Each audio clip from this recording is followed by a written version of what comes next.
Hello, this is Poonam Agarwal. आज topic लेकर आई हूँ मैं। जैसा कि हमने वेक्टर स्पेस के बारे में पढ़ा था, वेक्टर सब स्पेस के बारे में पढ़ा था और उसका कॉन्सेप्ट भी पढ़ लिया था। एग्जांपल्स भी मैंने करवा दिए हैं, लेकिन एक एग्जांपल और है जो इम्पोर्टेंट भी है, वो एक और एग्जांपल करवा दूं, ठीक है। फिर उसके बाद थ्योरम्स करवाएंगे जिसमें वेक्टर सब स्पेस की सारी थ्योरम्स आ जाएगी। तो अभी एक एग्जांपल और करवा रही हूँ। इस एग्जांपल 8 है जिसमें एक आर एन है और एक आर है। आर एन जो है ना, आर एन जो है वो रियल नंबर ही है, ठीक है, और ये आर भी रियल नंबर ही है।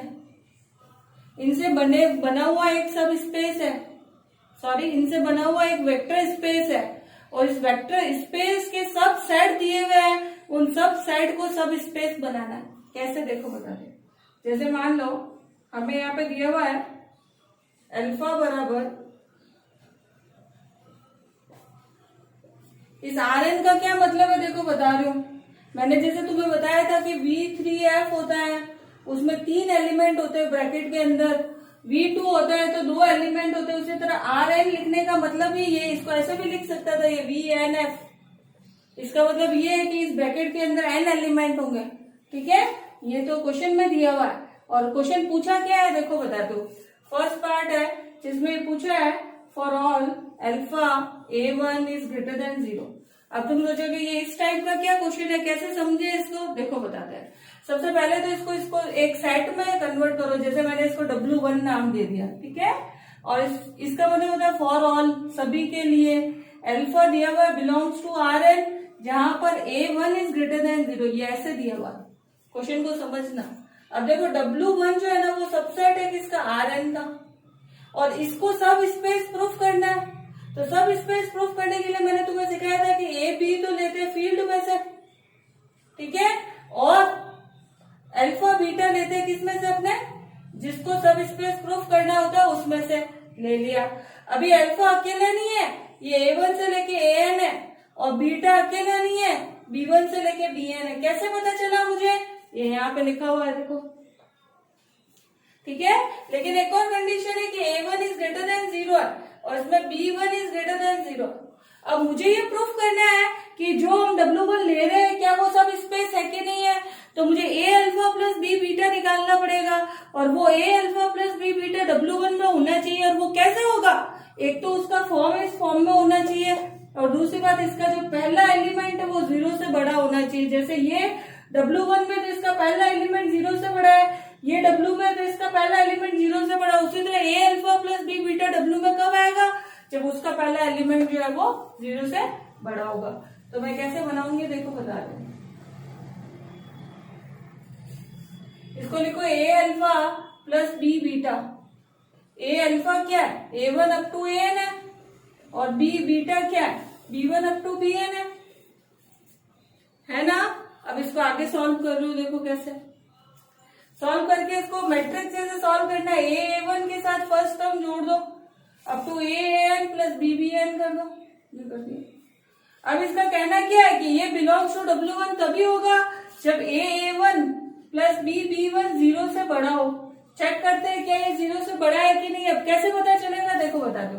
A और B किसके नंबर है, रियल नंबर है ना, और A1 और B1 तो 0 से बड़े है। कैसे पता चला, ये रहा, ठीक है। तो रियल नंबर है ए बी, तो ए बी रियल नंबर कुछ भी, पॉजिटिव भी ले सकती हूँ, नेगेटिव भी ले सकती हूँ, अंडर रूट में भी ले सकती हूँ, कैसे भी ले सकती हूँ। अगर मैंने ए को लिया -1, बी को लिया -2, A1 और A2 को तो मैं नेगेटिव, A1 और B1 को तो मैं नेगेटिव ले नहीं सकती, कुछ भी ले लो 3, 4। तो क्या A1 प्लस B1 0 से बड़ा आएगा क्या, नहीं आएगा। आ भी सकता है और नहीं भी, लेकिन हमेशा नहीं आएगा, नहीं आएगा ये। तो इसका मतलब क्या हुआ कि ये A alpha plus B beta जो है वो बिलोंग्स टू W1 नहीं है, और नहीं होने की वजह से क्या है, सदिश उप समष्टि भी नहीं है, ये सब स्पेस भी नहीं है। ये हो गया पहला क्वेश्चन। इसमें 3-4 पार्ट्स दिए हुए हैं, उनको ऐसे ही सॉल्व करना है। देखो कैसे, अगला क्वेश्चन करना है।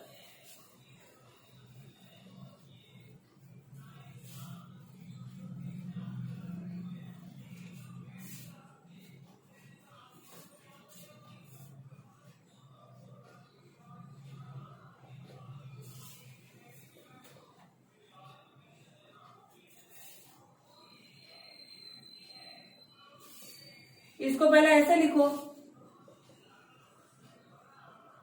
ये ऐसे लिख दिया। अब क्या करना है देखो बता रही हूँ, जैसे मैंने अभी पिछले वाले में बताया था A B belongs to R, alpha beta belongs to W2, ये लिख दिया। अब ये अल्फा बीटा क्या है, ये वही है जो अभी थोड़ी देर पहले पढ़ा था, A1 से लेके AN तक, और बीटा क्या है, B1 से लेके BN तक। लेकिन ये देखो यहाँ एक कंडीशन दी हुई है, इसका मतलब पहला प्लस 3 इंटू दूसरा एलिमेंट बराबर थर्ड एलिमेंट होना चाहिए। इसमें B1 प्लस 3B2 बराबर B3 होना चाहिए। ये तो है हमारे पास, पर हमें निकालना है कि A alpha plus B beta भी W का एलिमेंट है, और वो तब आएगा जब ये सारी कंडीशन सेटिस्फाइड होगी। तो इसका पहला एलिमेंट प्लस 3 इंटू दूसरा एलिमेंट बराबर थर्ड एलिमेंट आना चाहिए। कैसे चेक करते देखो बताते हूँ।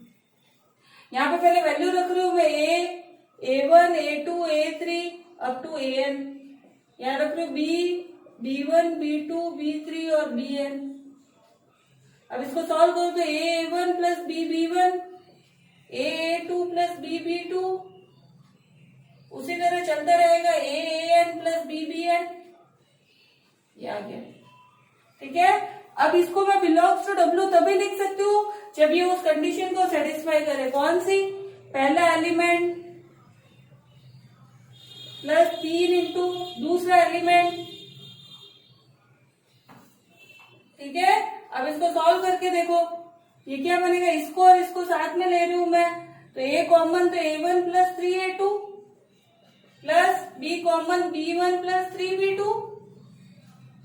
अच्छा, अभी हमने इस A1 B1 के लिए कंडीशन लिखी थी A1 प्लस 3A2 बराबर A3, तो मैं इसको A3 लिख रही हूँ और इसको B3 लिख रही हूँ। क्या फर्स्ट एलिमेंट प्लस 3 इंटू दूसरा एलिमेंट किया तो इसका थर्ड एलिमेंट आ रहा है क्या, आ रहा है। ये फर्स्ट, ये सेकंड, इसका अगला 3 वाला होता। इसका मतलब ये हुआ कि इसमें A alpha plus B beta क्या आ रहा है, बिलोंग्स टू W2 आ रहा है। तो ये प्रूफ हो गया। देखो A alpha plus B beta belongs to W2, और W2 जो है वो क्या है, उपसमष्टि है, उपसमष्टि है। ये प्रूफ हो गया। ठीक है, ये बी पार्ट खत्म हो गया। यहाँ पर सी पार्ट करते हैं। चलो, क्वेश्चन यही है, कंडीशन चेंज कर दी है, देखो बताते कैसे। आगे चल रही सी पार्ट पर। सी पार्ट है अपना, फॉर ऑल अल्फा A2 बराबर A1 स्क्वायर। पहले इसको सही से लिखो, W3 alpha belongs to Rn, second term is equals to first term का स्क्वायर।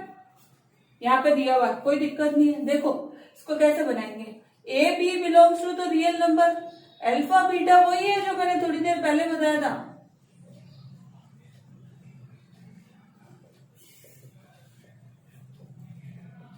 सॉरी, Rn मत लेना, W3 लेना।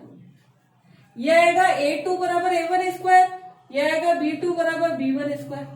अब जब मैं A alpha plus B beta निकालूंगी ना, तो इसमें भी second term equals to first का स्क्वायर आना चाहिए। तो पहले इसकी वैल्यू रखो, AN plus B into B1 plus BN। इसको सॉल्व करो तो बनेगा A1 plus B1 comma A2 plus B2 up to AN plus BN, ऐसे बनेगा। ठीक है, ये बना लिया। अब कैसे करना है देखो, second term A2 plus B2, इसको बराबर प्रूफ करना है फर्स्ट का स्क्वायर, और मैं देख रही हूँ कि ऐसा पॉसिबल ही नहीं है। कैसे देखो बताओ, A और B रियल नंबर है, कुछ भी ले लो, 1 2 ले लिया, -2 ले लिया, कुछ भी ले लिया। लेकिन A1 A2 कैसे लेना पड़ेंगे, जैसे देखो A2 को लेना पड़ेगा मुझे 4 और A1 को लेना पड़ेगा 2, B2 को ले लो फिर 9 और B1 को ले लो 3। अब तुम सोचोगे ऐसे कैसे, ऐसे आइडिया से ले। देखो A1 और A2 को कुछ भी लो, पॉजिटिव नेगेटिव, A2 की वैल्यू इनका स्क्वायर आएगी, तो ये इसका स्क्वायर है। अब ये सब वैल्यूज जब मैं यहाँ रखूंगी ना, तब ये वैल्यू इसके इक्वल नहीं आएगी। तो दिखती बात है कि इधर पावर 1 है, इधर पावर 2 है, कैसे पॉसिबल हो सकता है। तो ये दोनों इक्वल नहीं आएंगे। कौन, ये दोनों, और ये नहीं आएंगे। इसका मतलब A alpha plus B beta जो है वो नॉट बिलोंग्स टू W3 होगा, और W3 जो है वो इसकी उपसमष्टि नहीं होगी। ओके, ये हो गया यहाँ पे खत्म। फिर इसके आगे क्या है देखो बताता है।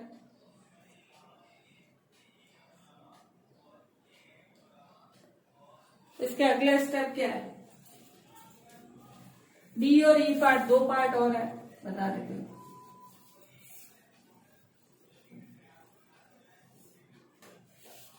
डी पार्ट है जिसमें दिया हुआ है for all alpha A1 A2 बराबर 0। अब इसमें भी कैसे करना है, इसको नाम दे दो पहले W4 Rn और A1 A2 बराबर 0। अब इसको लिखो A B belongs to R और alpha beta belongs to W4, ठीक है ना। और अल्फा क्या है, A1 अप टू AN और बीटा बराबर क्या है, B1 अप टू BN। चलो आगे कैसे करना है देखो बता। A alpha plus B beta बनाएंगे ना, तो अभी पहले बना था वैसे बनाओ वापस। A1 up to AN plus B into B1 up to BN, ये बनेगा A1 plus B1 up to AN plus BBN। अब ये कंडीशन बिलोंग्स टू W4 कब होगी, जब इसका first into second equal to 0 हो, क्योंकि हमारे पास देखो A1 A2 बराबर 0 है, B1 B2 बराबर 0 है, तो इसका भी फर्स्ट और सेकेंड मल्टीप्लाई होकर 0 होना चाहिए। चेक करते हैं देखो, A1 plus B1 into A2 plus B2 करूँ ना मैं, तो ये 0 नहीं आएगा।